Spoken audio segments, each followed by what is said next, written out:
Welcome, ladies and gentlemen. Welcome, kids, boys and girls of all ages. I want to welcome you to this very special Halloween episode edition of the Aumbonda New Earth Ashram, where we present a special Halloween reading. And also my assistant, Beltor, she is here to help us in this. And kids and boys and girls and travelers of all ages, we have a very special reading of the Emerald Tablets. And this is the colored edition. I colored it in. Yes, that's right, kids. It's even in 3D. Ooh, 3D, kids. Ooh, wow. All right. So, all right. Yes, come here. Come here. Here. All right. Okay. All right, moving right along, kids. Welcome. We're going to have this special. I'm going to read Emerald Tablet 1 for this special Halloween edition. This is the history of Thoth, the Atlantean, and this is from the Emerald Tablets, the special color edition. And I begin now. Beltor is going to help out. You can probably make her out. She's hiding. She's got the pounce out she's going to pounce out at you if you don't listen. So here we go. I, Thoth. That's spelled T-H. Probably make that out right there. Thoth. Some people say Jehuti, Thoth, T-H-O-T-H, but essentially this is also as a eye of Ra, eye of Horus, depending on if it's the right eye or the left eye. But this is also a symbol of Thoth, thought, higher thought, Jehuti. But this is also the shape of the ibis portion, or the portion of our brain that's very responsible for higher thought. But this is Thoth, Jehuti, thought. I, Thoth, the Atlantean, master of mysteries, keeper of records, mighty king, magician, living from generation to generation, being about to pass into the halls of Amenti, set down for the guidance of those that are to come after, these records of the mighty wisdom of great Atlantis. In the great city of Kior, on the island of Undal, in a time far past, I began this incarnation. Not as the little men of the present age did the mighty ones of Atlantis live and die, but rather from aeon to aeon did they renew their life in the halls of Amenti, where the river of life flows eternally onward. 100 times 10 have I descended the dark way that led into light, and as many times have I ascended from the darkness into the light. My strength and power renewed. Now for a time I descend, and the men of Kim is also Egypt, how we understand is Egypt, shall know me no more. But in a time yet unborn, will I rise again, mighty and potent, requiring an accounting of those left behind me. Then beware, O men of Kim, if ye have falsely betrayed my teaching, for I shall cast ye down from your high estate into the darkness of the caves from whence ye came. Betray not my secrets to the men of the north, or the men of the south, lest my curse fall upon ye. Ooh, kids, a curse. Ooh, 3D. Look, it's in horror, 3D. Ooh.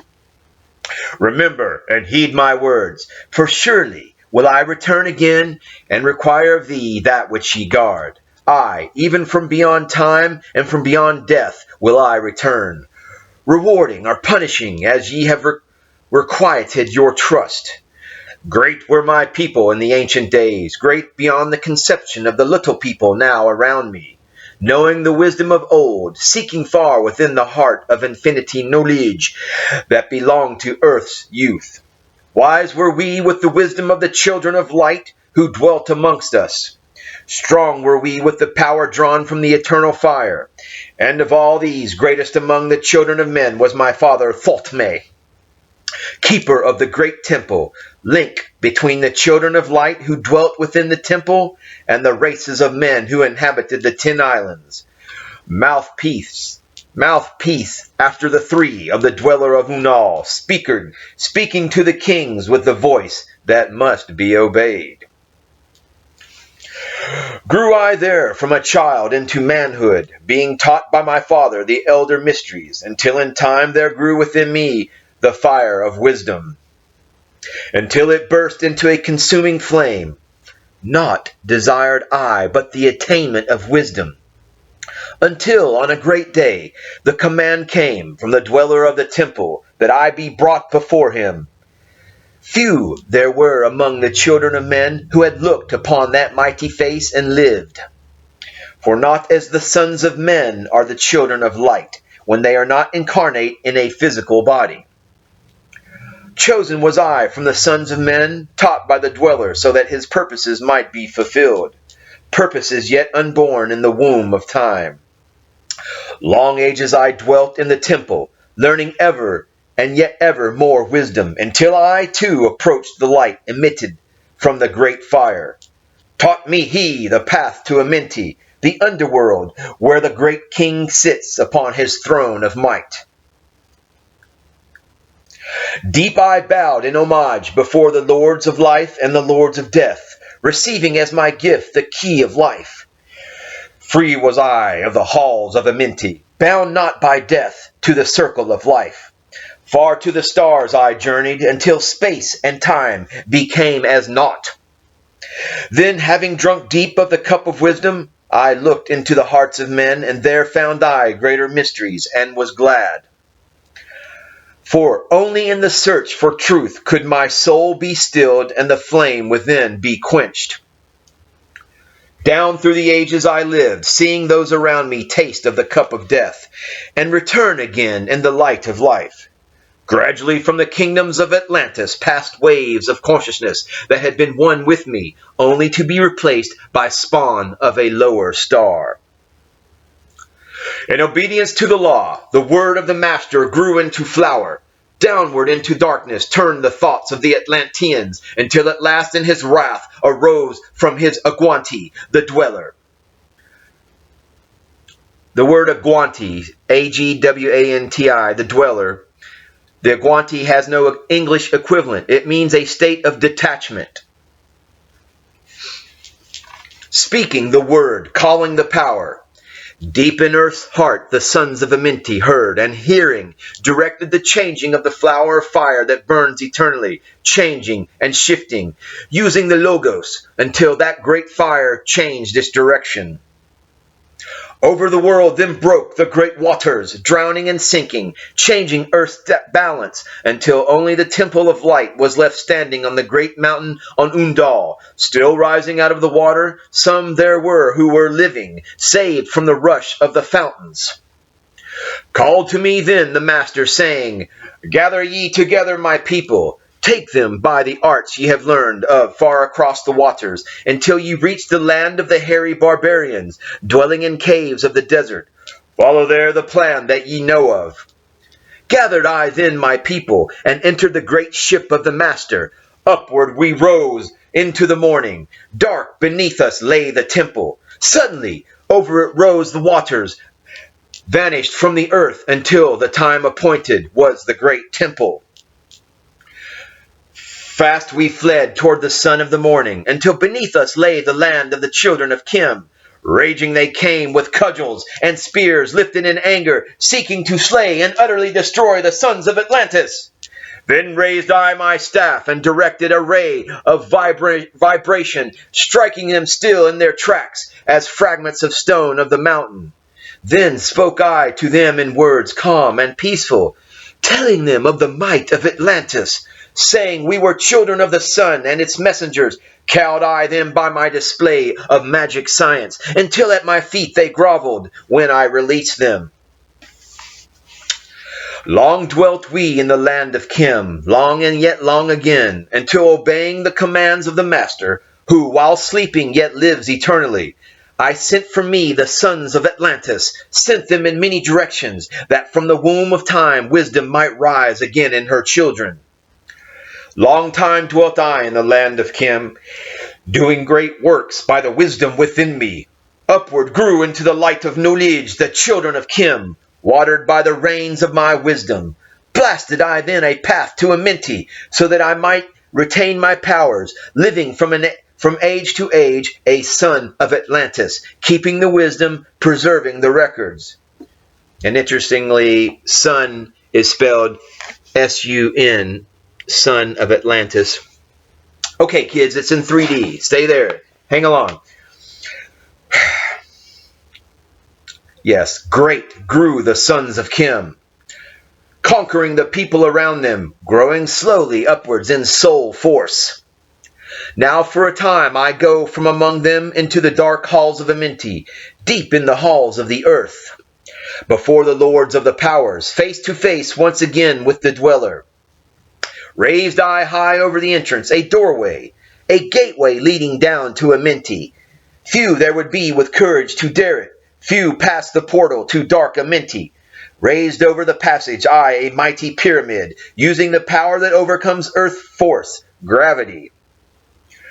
Deep and yet deeper placed I a force house or chamber. From it carved I a circular passage, reaching almost to the great summit.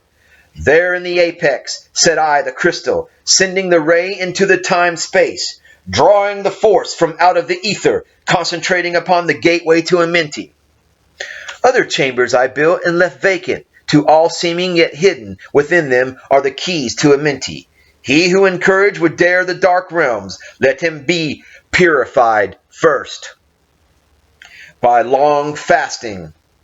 Lie in the sarcophagus of stone in my chamber.